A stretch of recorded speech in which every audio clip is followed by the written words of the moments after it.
BRS ఎమ్మెల్యేల అనర్హతపై సుప్రీంకోర్టులో ఇవాళ విచారణ జరగనుంది. పార్టీ మారిన ఎమ్మెల్యేలపై అనర్హత వేటు వేయాలని కేటీఆర్, వివేకానంద, పాడి కౌశిక్ రెడ్డి సుప్రీంలో పిటిషన్ దాఖలు చేశారు. అయితే తెలంగాణ అసెంబ్లీ స్పీకర్, కార్యదర్శి, ఎన్నికల సంఘం ప్రభుత్వంతో పాటు హైకోర్టు రిజిస్ట్రార్కి నోటీసులు జారీ చేసింది supreme court. So justice BR Gavai, justice Augustine George ధర్మాసనం ఈ విచారణ ఈరోజు జరపబోతోంది. చూడాలి ఎలాంటి డెవలప్మెంట్స్ ఉన్నాయో. వెంకటేష్ మనతో జాయిన్ అవుతున్నారు, పూర్తి డీటెయిల్స్ అందిస్తారు. వెంకటేష్, స్పీకర్ కార్యాలయం ఏం చెప్తుందంటే మేము నోటీసులు ఇచ్చాము, దీనిపైన యాక్ట్ చేస్తున్నాం అని చెప్తోంది. సుప్రీంకోర్టు అసహనం వ్యక్తం చేసిన పరిస్థితి గత హియరింగ్లో.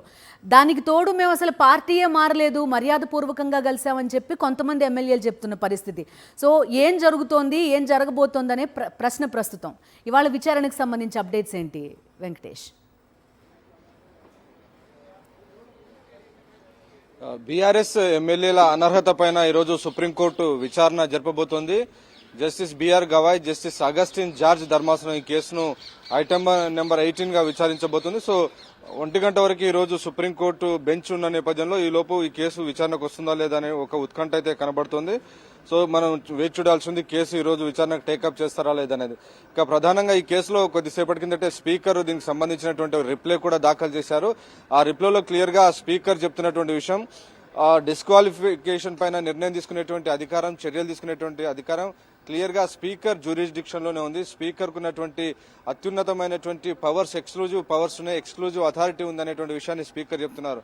రెండవది రీజనబుల్ టైం అని సుప్రీంకోర్టు అడుగుతుంది. రీజనబుల్ టైం అంటే పిటిషనర్ కోరినట్టుగా 3 నెలలు కాదు, అది కేస్ బై కేసు ఉంటుంది. ఒక్కొక్క కేసులో ఒక్కో రకంగా ఉంటుంది. కొన్ని కేసులు జటిలంగా ఉంటాయి. సో అటువంటి కేసుల్లో సమయం ఎక్కువగా పట్టేటువంటి అవకాశం ఉంటుంది. కాబట్టి రీజనబుల్ టైం అంటే దీని అప్పర్ లిమిట్ 3 months అని చెప్పడం కూడా సరైంది కాదని కూడా ఈరోజు సుప్రీంకోర్టులో స్పీకర్ రిప్లై దాఖలు చేసినటువంటి పరిస్థితి. సో మొత్తానికి క్లియర్ గా స్పీకర్ ఇచ్చినటువంటి రిప్లైలో ఈ మొత్తం డిస్క్వాలిఫికేషన్ పైన ఎప్పుడు నిర్ణయం తీసుకోవాలి, ఎలా నిర్ణయం తీసుకోవాలనేది తనకు ఉన్నటువంటి ఒక ప్రత్యేకమైనటువంటి అధికారం అని స్పీకర్ సుప్రీంకోర్టుకు స్పష్టం చేశారు.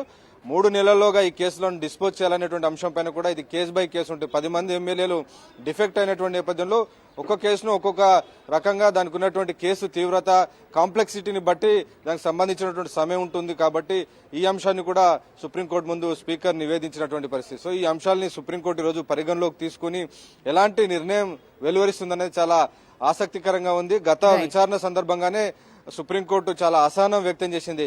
ఆపరేషన్ సక్సెస్, పేషెంట్ డెడ్ అన్న తీరులో స్పీకర్ వ్యవహరించకూడదు, అది ప్రజాస్వామ్యానికి హత్య చేసినట్టు అవుతుంది, ప్రజాస్వామ్యానికి తూట్లు పొడిచినట్టు అవుతుంది. సో డెమోక్రటిక్ వాల్యూస్ ను కాపాడాలనేటువంటి ఒక అభిప్రాయాన్ని సుప్రీంకోర్టు వ్యక్తం చేసినటువంటి నేపథ్యంలో తాజాగా స్పీకర్ కూడా తనకు ఫుల్ పవర్స్ ఉన్నాయని చెప్పిన నేపథ్యంలో సుప్రీంకోర్టు ఎలాంటి నిర్ణయం తీసుకుంటుంది అన్న దాన్ని బట్టి ఈ 10 మంది ఎమ్మెల్యేల భవితవ్యం ఆధారపడి ఉంది.